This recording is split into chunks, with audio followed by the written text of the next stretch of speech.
Hello everyone, welcome to my YouTube channel NCERT class 11 chapter second relation and function.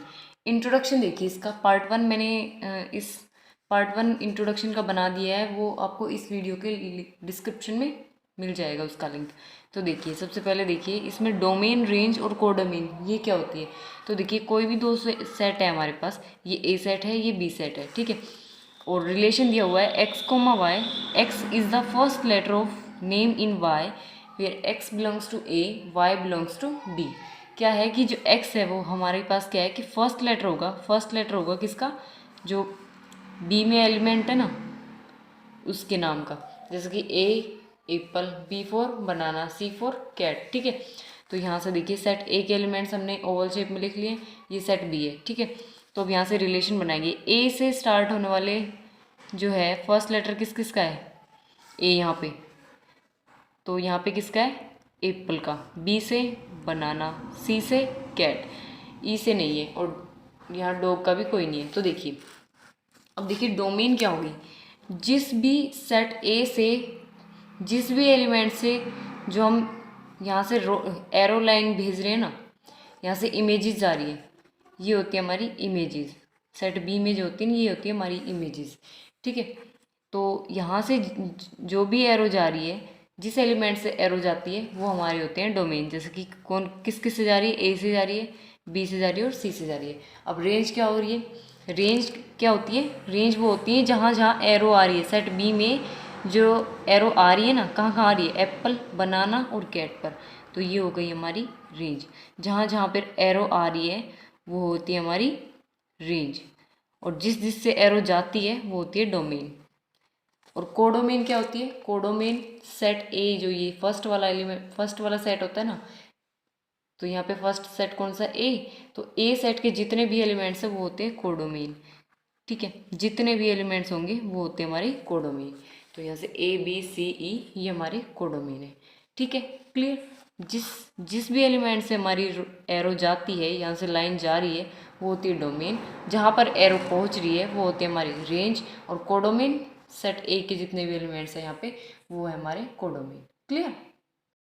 अब बात आती है function क्या होता है। फंक्शन देखिए क्या होता है, a function is is relation from A set to set B if every element in set A has one and only one image in set B then it is function। और इसको denote कैसे करेंगे, F of x से। Function क्या होता है कि एक ए सेट है और एक बी सेट है, तो ए सेट के जितने भी एलिमेंट्स हैं उनसे एक एक ही इमेज आए, सिर्फ एक ही इमेज आनी, जैसे इससे एक जा रही है, इससे एक जा रही है, एक ही जानी चाहिए, तो वो होती है हमारे फंक्शन। अब यहाँ से सेट ए से सेट बी पर जो हमारी इमेज जा रही है, एक एक ही तो जा रही है, एक एक ही जा रही है ना, इससे भी एक जा रही है, इससे भी एक, इससे भी एक, है ना। तो ये हमारा फंक्शन है, ठीक है, ये हमारा कैसा है, फंक्शन है, ठीक है। और इसके लिए रिलेशन कैसे लिखेंगे, रिलेशन होगा X comma Y such that X is first letter in Y, X belongs to A where Y belongs to B, ठीक है। तो देखिए ये हो गया हमारा फंक्शन। अब देखिए एक और एग्जांपल देखिए, ये हमारे पास कोई दो सेट है, ये सेट पी है, ये सेट क्यू है। अब यहाँ से देखिए जो सेट पी है, इससे एक एक ही इमेज जा रही है, इससे भी एक जा रही है, बी से भी एक इमेज जा रही है, सी से भी एक इमेज जा रही है, एक ही की जा रही है ना। सिर्फ ये नहीं देखना कि ये सारी इमेज एक एक एक ही पे जा रही है, ये देखना है कि इस वाले सेट की एक एक ही इमेज आ रही है ना, इस वाले सेट के सारे एलिमेंट्स की एक एक ही इमेज जा रही है, तो सबसे एक एक ही तो जा रही है, तो ये भी हमारा फंक्शन है।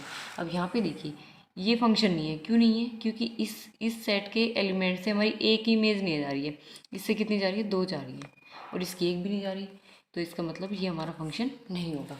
आई होप आपको समझ में आ गया होगा कि फंक्शन होता क्या है, ठीक है। कुछ ग्राफ होते हैं फंक्शंस के, तो देखिए फर्स्ट है y is equals to F of X is equals to X, जहाँ पे y किसके इक्वल होगा, x के। अगर y की वैल्यू 1 है तो x की वैल्यू भी कितनी होगी, 1। तो इसके लिए ग्राफ होगा इस तरह से, स्ट्रेट लाइन, ठीक है। ये पॉजिटिव वैल्यू के लिए x की वैल्यू पॉजिटिव और यहाँ पे y की वैल्यू नेगेटिव। सेकेंड है y is equals to F x is equals to C, C यहाँ पे है कॉन्स्टेंट। अगर y की वैल्यू कॉन्स्टेंट के इक्वल हो, जैसे कि y की वैल्यू यहाँ पे 3 के इक्वल है, ठीक है, इस तरह से, तो किसी कांस्टेंट के इक्वल हो तो उसके लिए ग्राफ बनेगा इस तरह से, स्ट्रेट लाइन, ठीक है। किस एक्स एक्सिस के अलोंग स्ट्रेट ग्राफ बनेगा, ठीक है।